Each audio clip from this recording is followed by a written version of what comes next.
오늘도 주님의 은혜와 축복이 함께할 줄 믿습니다. 오늘 본문의 말씀 사도행전 11장 26절 말씀을 중심으로 나는 그리스도인입니다 라는 제목으로 함께 은혜 나누겠습니다.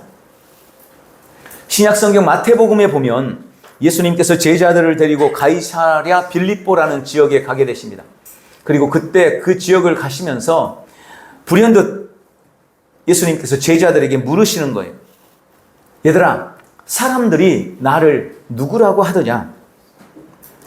갑작스런 이 예수님의 질문에 제자들은 당황했지만 그래도 사람들이 하는 말을 예수님께 그대로 전했습니다. 네, 예수님. 어떤 사람은 예수님을 세례 요한이라고도 하고 어떤 사람은 엘리야나 혹은 에레미야나 아니면 선지자 중에 한 사람이라고 합니다. 그 말을 듣고 예수님이 제자들에게 다시 묻습니다. 그래, 그러면 너희는 나를 누구라고 하느냐? 세상 사람들은 나에 대해서 그렇게 얘기하는데 그럼 3년 반 동안 나를 따르며 나와 함께 먹고 마시고 내가 행했던 모든 일들을 본 너희는 나를 누구라고 하느냐? 라고 물으셨습니다. 그때 베드로가 나서며 그렇게 이야기합니다. 주님은 그리스도시요 살아계신 하나님의 아들이십니다. 주님은 그리스도십니다. 살아계신 하나님의 아들이십니다. 이 말씀을 듣고 예수님은 매우 흡족해 하셨습니다. 그리고 놀라운 말씀을 하십니다. 시몬아, 대답한 베드로가 시몬입니다. 시몬아, 네가 복이 있도다. 이것을 너에게 알게 한 이는 혈육이 아니고 하늘에 계신 내 아버지시다. 그러면서 이제 너는 베드로다. 페트라. 너는 이제 시몬이 아니고 이제 페트라, 베드로다. 내가 그 반석 위에, 이 베드로라는 말은, 페트라라는 말은 반석이라는 말이에요. 반석, 큰 바위라는 말이에요. 내가 이 반석 위에 내 교회를 세우리니 음부의 권세가 이기지 못할 것이다. 그리고 엄청난 축복을 약속하십니다. 내가 천국 열쇠를 너에게 주노니 네가 이 땅에서 무엇이든지 매면 하늘에서도 매일 것이고 네가 이 땅에서 무엇이든지 풀면 하늘에서도 풀릴 것이다. 놀라운 복을 베드로에게 주님이 그리스도라고 고백한 그에게 허락해 주셨습니다. 여러분, 예수님은 그리스도로 이 땅에 오셨습니다. 그리고 그리스도의 일을 하셨습니다. 그리고 사람들에게 그리스도다라고 불리기를 원하셨고 그것을 기뻐하셨습니다. 그리고 오늘 읽은 사도행전 11장 26절에 제자들이 안디옥에서 비로소 그리스도인이라 일컬음을 받게 되었더라. 제자들이 비로소 그리스도인이라 일컬음을 받게 되었다라고 기록하고 있습니다. 비로소. 저는 마태복음 16장에 나와 있는 이 말씀과 그리고 오늘 사도행전 11장 26절을 묵상을 하면서 이 말씀을 이렇게 한번 해석해 봤어요. 먼저 주님은 우리가 그리스도인이라고 불리기를 원하십니다. 여러분, 주님은 우리 성도가 그리스도인이기를 원하십니다. 어찌 보면 되게 당연한 거죠. 우리는 주님을 따르는 성도들입니다. 그리스도를 따르는 사람들입니다. 그리스도를 섬기는 사람들입니다. 그러니 그를 믿고 따르는 우리를 세상 사람들이 그리스도인이라고 부르는 것을 주님은 기대하고 원하셨던 것입니다. 또한 이 말씀은 두 번째로 그리고 드디어 제자들이 그리스도인이라고 불려지기 시작했다는 것을 알게 됩니다. 예수님은 자신이 그리스도로 이 땅에 오셨고 그리스도의 사역을 감당했기 때문에 제자들이 자신을 따르며 그리스도인으로서 살기를 원하고 바라셨습니다. 그런데 드디어 그 일이 일어난 겁니다. 저는 이 말씀을 예수님의 관점에서 한번 생각해 봤습니다. 예수님이 생각하셨을 때, 예수님이 바라봤을 때 얼마나 감격스러웠을까요? 자기가 그리스도 일을 했고 자기를 따르는 많은 사람들이 있었는데 예수님이 바랄 때 그들이 그리스도인이라고 불려지기를 간절히 소망했는데 드디어 사도행전 11장에 와서 이 일이 이루어진 겁니다. 그 모습을 보면서 예수님은 제자들을 매우 대견하고 아마 감격에 차서 생각하셨을 것입니다. 사도행전을 기록한 누가는 그 예수님의 마음을 알았습니다. 그래서 이렇게 기록한 겁니다. 비로소 드디어 사람들이 그리스도인들, 제자들을 그리스도인이라고 불렀다. 주님, 드디어 우리가 사람들로부터, 세상으로부터 그리스도인이라고 불렸습니다. 라고 감격의 표현을 오늘 본문에 이렇게 표현한 것입니다. 성도인 여러분에게 누군가 당신은 누구십니까? 라고 물으면 여러분은 뭐라고 답하십니까? 많은 사람이 자신의 정체성을 자신의 이름이나 자신의 직업이나 또 여러 관계들을 통해서 설명합니다. 네, 저는 목사입니다. 네, 이름은 김지훈이고요. 저는 순복음 엘대전 교회라는 교회를 섬기고 있습니다. 이런 식으로 자신의 이름, 자신의 직업, 자신의 어떤 관계를 가지고 자신을 설명한다는 것입니다. 그러나 가만히 생각해 보십시오. 그 모든 것들은 결국 다 지나가 버릴 것이며 다 무효가 되어 없어져 버릴 것들입니다. 그것은 영원하지 않습니다. 고린도후서 4장 16절 또 18절은 말씀합니다. 그러므로 우리가 낙심하지 아니하노니 우리의 겉사람은 낡아지나 우리의 속사람은 날로 새로워지도다. 우리가 주목하는 것은 보이는 것이 아니요 보이지 않는 것이니 보이는 것은 잠깐이요 보이지 않는 것은 영원함이라. 여러분, 우리가 눈에 보는 우리의 겉사람은 낡아지고 후패해져 갑니다. 그래서 겉사람은 진짜 나일 수 없는 것입니다. 이것은 쇠해가 버리기 때문입니다. 이것은 사라져 버릴 것이기 때문입니다. 여러분, 30년 전의 저와 지금의 저가 절대 같지 않아요. 그때 저를 아는 사람들은 지금 보면 깜짝 놀라요. 못 알아봐요. 같지 않아요. 좋아졌는지나 빠졌는지 모르겠는데 어쨌든 변해갑니다. 사람은.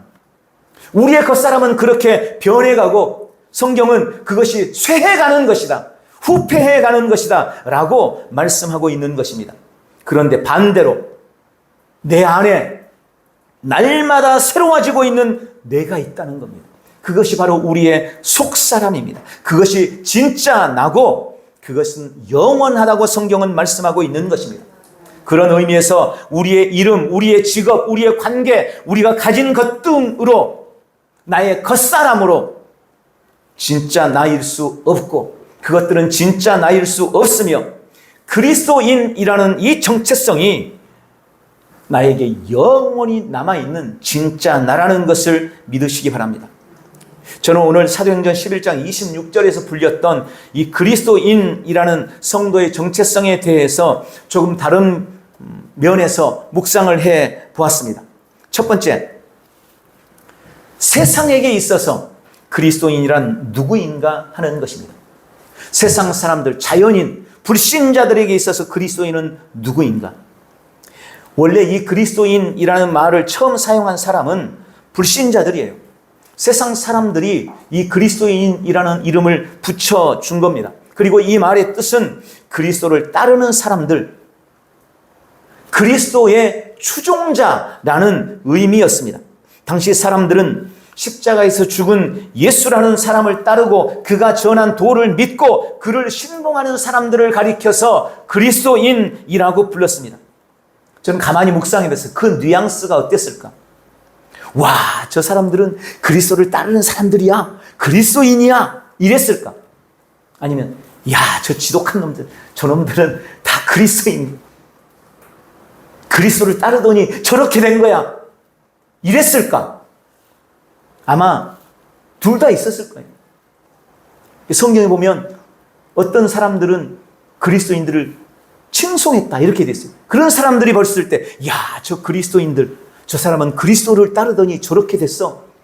좋은 의미로 그리스도인이라고 불렀을 겁니다. 그러나 또 어떤 면에서는 어떤 사람들에게는 온갖 비난과 박해의 대상이 됐어요. 야, 저 지독한 놈들, 그 예수를 따르더니 사람들이 어떻게 저렇게 됐어요. 죽음도 두려워하지 않네. 저 지독한 놈들, 저 그리스도인들. 어떤 사람들은 그런 의미로 그리스도인이라고 칭했을 것입니다. 어쨌든 긍정적으로 보고 불렀던 부정적으로 바라보고 불렀던 당시 세상이 말했던 그리스도인이라는 의미는 요즘의 정치적 지지자층이나 아니면 어떤 유명 스타의 팬클럽과 같은 그런 의미를 훨씬 넘어서는 의미를 가졌다는 것을 우리는 알아야 합니다. 왜냐하면 당시 그리스도인들은 그들의 생명을 걸고 그리스도를 따랐기 때문입니다. 여러분, 정치 지도자를 신봉할 때 생명을 걸고 합니까? 그 정도까지는 아닐까. 또 유명 스타, 요즘에 히어로들 히어로들 생명을 겁니까? 아니면 재산은 거는 것 같아요. 보니까 막 엄청 갖다 바치더라고요. 근데 생명을 걸진 않을 거예요. 팬을 위해서, 자기가 좋아하는 사람을 위해서, 스타를 위해서 생명을 걸진 않을 것입니다. 그러나 당시 그리스도인들은 극심한 핍박과 어려움 앞에서도 생명을 걸고 주님을 따랐습니다.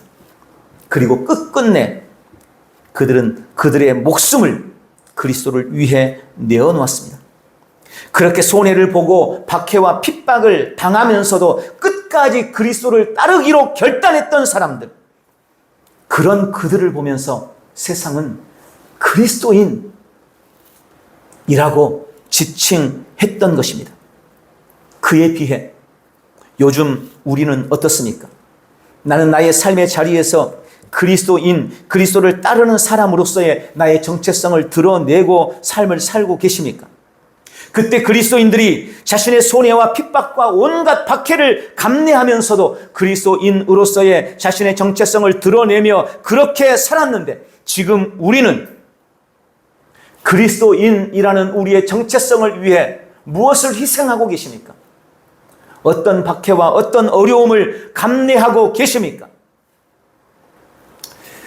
요즘에는 제가 그런 건 잘 모르겠어요.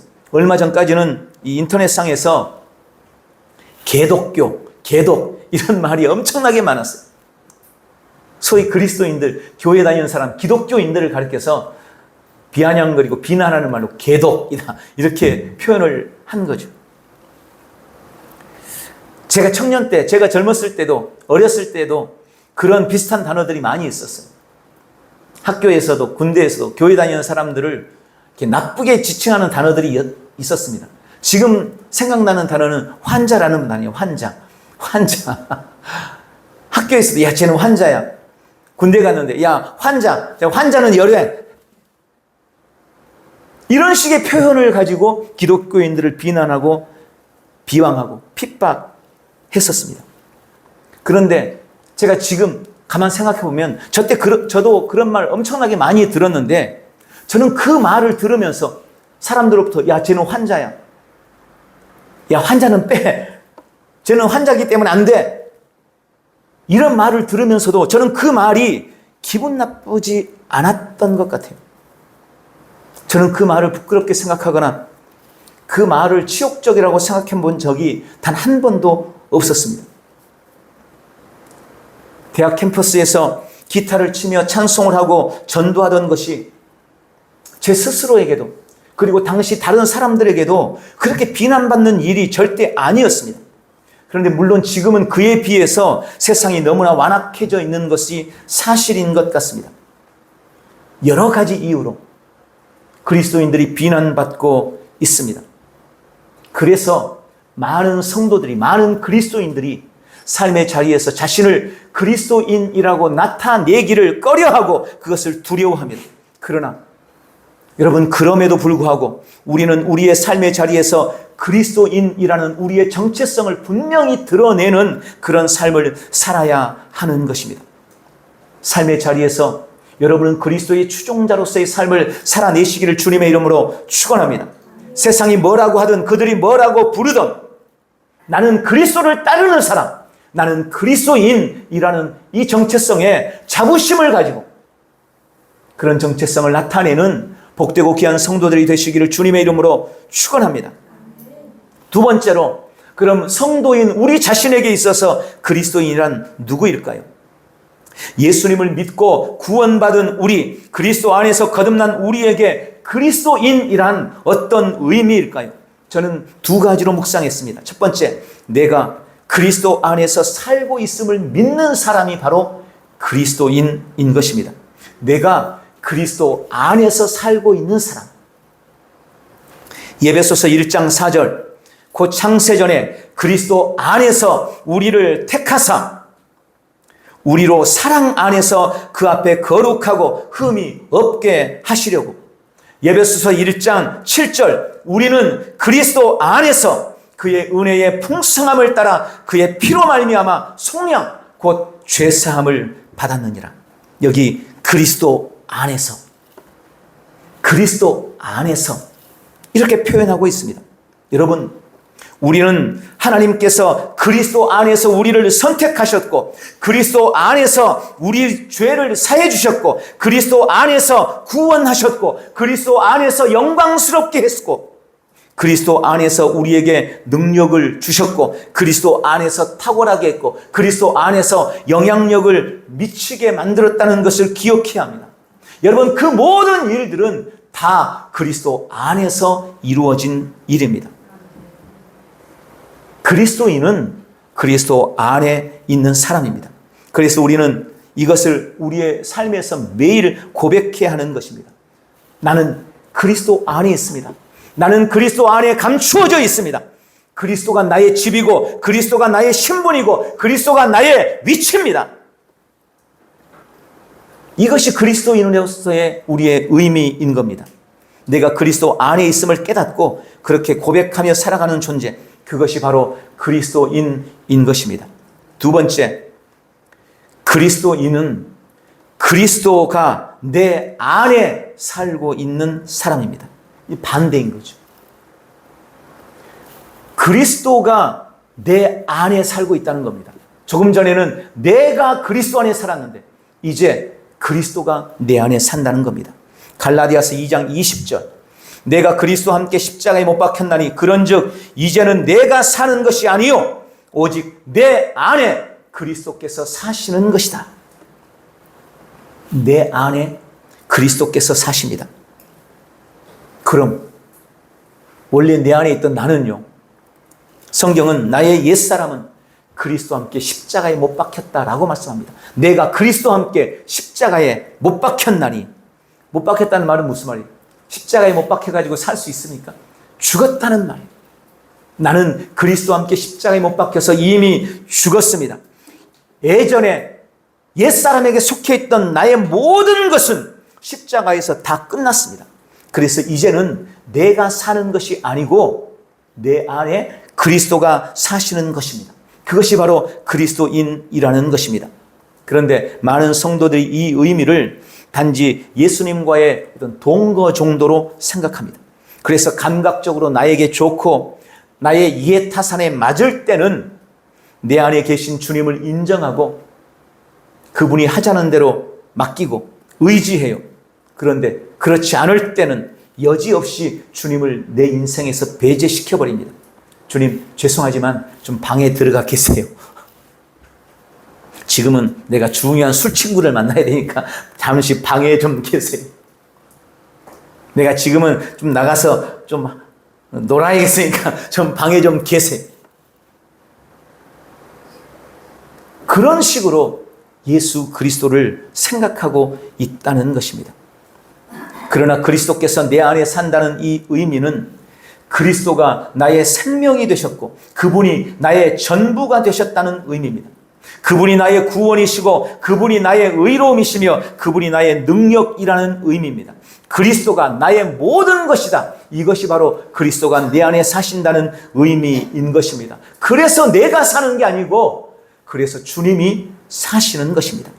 이전에 나를 가득 채우고 나를 메우고 있던 모든 것들은 다 지나갔고 십자가에서 다 제거되었고 예수 그리스도 안에 있는 지혜와 지식과 온갖 보화와 의로움과 거룩함과 구원함이 내 안에 충만하다는 말입니다. 여러분, 이것이 얼마나 놀라운 일입니까? 그리스도인이란 바로 이런 정체성으로 삶을 살아가는 사람들인 것입니다. 이것이 그리스도인입니다. 지금 우리는 우리 자신에게 한번 질문해 봐야 합니다. 나는 지금 그리스도 안에 살고 있는가? 지금 그리스도는 내 안에 살고 계시는가? 내 삶의 주인은 누군가? 내가 여전히 내 인생의 주인인가? 아니면 주님이 내 삶의 주인이신가? 오늘 이 질문에 심각하게 답해보고 결론을 내리는 복되고 귀한 지체들이 되시기를 축원합니다. 세 번째로 저는 그럼 하나님께서 보시는 그리스도인은 누구인가? 라는 질문을 세 번째로 생각해 봤습니다. 하나님은, 주님은 우리 그리스도인을 어떻게 보고 계실까? 하나님께 그리스도인이란 첫 번째, 새롭게 창조된 새로운 피조물입니다. 고린도후서 5장 17절, 그런즉 누구든지 그리스도 안에 있으면 새로운 피조물이라. 이전 것은 지나갔으니 보라, 새 것이 되었도다. 여기 그리스도인은 새로운 피조물이다 라고 말합니다. 새로운 피조물이란 새로운 종족, 하나님의 새로운 창조물이라는 말입니다. 전에 없던 존재라는 말입니다. 그것이 크리스찬, 그것이 그리스도인이라는 정체성인 것입니다. 새로운 피조물이란 과거의 잘못된 삶에서 조금씩 개선시켜 나가고 조금씩 바꾸어 간다는 의미가 절대 아닙니다. 많은 사람들이 이렇게 오해합니다. 이게 새로운 피조물이라고 생각해요. 과거의 잘못된 삶에서 조금씩 변화되어 가고 조금씩 바뀌어 가고 조금씩 개선되어 가는 것, 이것을 성도의 삶이라고 생각합니다. 아닙니다. 이거 잘못 알고 있는 겁니다. 열심히 수양하고 도를 닦거나 개선하도록 노력해서 점차적으로 점진적으로 변화되어가는 사람이 그리스도인이 아닙니다. 이건 종교에 사는 얘기예요. 모든 종교는 그걸 추구해요. 나를 조금씩 변화시켜서 좀 더 나은 사람으로 만들어가는 것. 그런데 성경이 말하는, 하나님이 말하는 그리스도인은 그게 아니라는 거예요. 여러분, 우리가 이 인식을 바르게 해야 됩니다. 주님이 말씀하시는 우리 그리스도인은 완전히 새로운 피조물이라는 거예요. 집 안에 헐어내고 기둥은 그냥 두고 천장도 그냥 두고 그냥 리모델링해서 조금씩 이쁘게 더 좀 편안하게 만드는 그런 리모델링이 아니고 완전히 그 집은 헐어버리고 털을 다시 닦고 기초를 다시 두고 그 위에 새로운 집을 지은 겁니다. 새 집을 지은 거예요. 그게 바로 새로운 피조물이라는 의미고 그게 우리 성도라는 겁니다. 하나님은 우리를 보실 때 그렇게 보신다는 것입니다. 그리스도인은 완전히 다른 존재로 재창조된 사람입니다. 그리고 그것을 알고 그렇게 믿고 그렇게 고백하고 그렇게 믿음으로 반응하는 사람들이 바로 그리스도인임을 믿으시기를 주님의 이름으로 축원합니다. 에베소서 2장 10절 확대 번역본입니다. 우리는 하나님께서 직접 손수 만드신 작품, 그분의 솜씨이며 하나님께서 미리 준비해 놓으신 길을 따라 그분께서 우리를 위해 예정하신, 사전에 계획하신 선한 일을 하고 그 안에서 그분께서 우리가 미리 계획하시고 준비하신 좋은 삶을 살며 행하도록 그리스도 예수 안에서 재창조된, 즉 거듭난 자입니다. 여러분, 에베소서 2장 10절은 우리의 정체성에 대해서 명확하게 말씀합니다. 이건 우리의 옛사람을 지금 말하고 있는 게 아니에요. 우리 새 사람을 말하고 있는 겁니다. 우리를 하나님께서, 그분께서 직접 손수 지은 하나님의 작품이라는 것입니다. 우리는 주님이 손수 지은 하나님의 작품입니다. 그리고 주님이 우리를 위해서 예비하시고 계획하신, 준비해 놓으신 좋은 삶을 살도록, 그런 인생을 행하도록 그리스도 안에서 재창조된 사람입니다. 여러분, 얼마나 기가 막힌 말씀입니까? 그리스도인은 하나님의 완전한 뜻 안에서 주님이 예비하신 좋은 삶을 살도록 그리스도 예수 안에서 재창조된 사람입니다. 이것을 야고보서 1장 18절은 이렇게 말씀합니다. 그가 그 피조물 중에 우리로 한 첫 열매가 되게 하시려고 자기의 뜻을 따라 진리의 말씀으로 우리를 낳으셨느니라. 이게 우리입니다. 주님이 진리의 말씀으로 우리를 낳으셨습니다. 우리를 다시 태어나게 했습니다. 하나님의 말씀이라는 최고의 재료로 주님이 우리를 새롭게 만드셨습니다. 그것이 그리스도인인 우리의 정체성입니다. 그러므로 우리는 이전과는 다른 나를 고백할 수 있는 사람들입니다.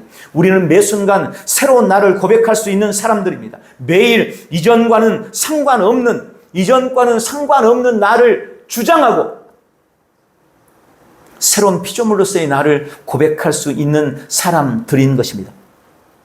이전에 불행한 나는 이미 지나갔다. 나는 더 이상 불행한 내가 아니야.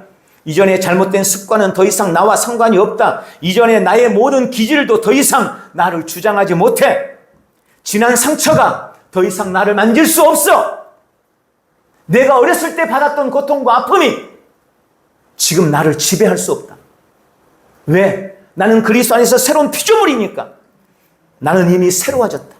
불행한 저주, 불행의 저주, 잘못된 습관, 악한 기질, 옛 상처가 더 이상 나를 만질 수 없다. 나는 그것들이 내 삶에 관여하는 것을 믿음으로 거절한다. 나는 그리스도 안에서 새로운 피조물이다. 여러분, 이렇게 우리가 고백할 수 있는 존재가 된 거예요. 여러분, 이게 괜히 지금 이렇게 말을 하는 것이 아닙니다. 이것이 진짜 나의 정체성이라는 것을 믿으시기 바랍니다. 그런데 많은 성도들이 여전히 나를 옛사람에 매여 있어요. 나를 옛사람이라고 생각해요. 그래서 성도도 똑같이 세상 사람들이 말하는 심리나 뭐 이런 데서 정신의학과에서 하고 있는 말처럼 어렸을 때 받았던 그런 트라우마가 지금 지배하고 있는 겁니다. 세상은 그래요. 사람들은 그래요. 그러나 우리는 이미 거기서 이긴 자라는 것을 기억하시기 바랍니다. 우리가 나의 이런 정체성을 분명히 할 때 예전에 나의 과거가 나를 더 이상 주장할 수 없게 되는 거예요. 이전에 나의 트라우마가 나를 더 이상 지배할 수 없게 되는 겁니다. 그런데 우리는 이미 새로운 피조물이 되었음에도 불구하고, 나는 이미 새로워졌음에도 불구하고 세상 사람들이 하고 있는 것과 똑같이 이미 죽어버린 나의 옛사람이 남겨놓은 것들을 자꾸 받아들이고 그것 때문에 상처받고 그것 때문에 아파하고 그것 때문에 고통당하는 그런 삶을 살고 있는 겁니다. 우리의 정체성에 대한 인식이 바르지 않기 때문에 그런 거예요. 주님이 말씀하시는 내가 진짜 납니다. 하나님이 규정하시는 내가 진짜 납니다. 주님은 나를 새로운 피조물로 지으셨습니다. 이것을 믿고 받아들이고 그렇게 믿음으로 고백하시기를 주님의 이름으로 축원합니다. 두 가지가 더 남았는데 다음 주에 이어서 하겠습니다. 제목만 말씀드리겠습니다. 하나님께서 보시는 그리스도인으로서의 나는 하나님의 사랑받은 자입니다. 또 하나님께서 보시는 새로운 피조물로서의 그리스도인으로서의 나는 왕의 권세로 나의 세상을 정복하고 다스리는 존재입니다. 그게 그리스도인으로서의 나의 바른 정체성인 것입니다. 오늘 말씀을 마무리하겠습니다. 나는 그리스도인입니다. 나는 그리스도를 따르는 자이며 그리스도의 추종자이며 그리스도를 닮은 자입니다. 나는 그리스도인입니다. 나는 그리스도 안에서 사는 사람입니다. 그리스도가 내 안에 살고 계십니다. 나는 그리스도인입니다. 나는 그리스도 안에서 새로운 피조물입니다. 이전의 내가 아닙니다. 하나님께서 당신의 말씀으로 나를 완전하게 완벽하게 재창조하셨습니다. 나는 그리스도인으로서 하나님의 무한한 사랑을 받고 있습니다. 나는 주님이 나에게 주신 생명 안에서 나의 세상을 정복하고 다스리며 통치하는 승리자의 삶을 살 수 있도록 지음받았습니다. 그것이 그리스도인으로서의 나의 진정한 정체성입니다. 오늘 바르게 나를 인식하고 바르게 나를 깨달아서 또 바르게 나를 고백함으로 주님이 진정으로 원하는 그리스도인의 삶을 살아내는 복되고 귀한 지체들이 다 되시기를 예수님의 이름으로 축원합니다. 기도하겠습니다. 사랑하는 아버지, 나를 그리스도 예수 안에서 선택하시고 그리스도 안에서 구원하시고 그리스도 안에서 영광스럽게 하시고 그리스도 안에서 능력 있고 탁월하게 하심을 감사합니다. 또한 그리스도께서 내 안에 생명과 의로움으로 지혜와 능력으로 나의 모든 것으로 살고 계심을 감사합니다. 주님, 나는 그리스도인입니다. 이전에 나는 이미 지나갔습니다. 하나님의 말씀으로 지음받은 나는 그분의 작품이며 그분의 솜씨이며 그분의 새로운 창조물입니다. 하나님의 생명과 본성을 받은 사랑받는 자녀이고 이 땅에서 왕으로 다스리며 승리하는 존재입니다. 주님, 나는 날마다 나의 바른 정체성을 인식하고 믿음으로 고백하며 그리스도인으로 살기로 결단합니다. 오늘도 사람들은 그리스도인은 나를 통하여서 하나님을 보게 될 것입니다. 예수님의 이름으로 기도합니다. 아멘.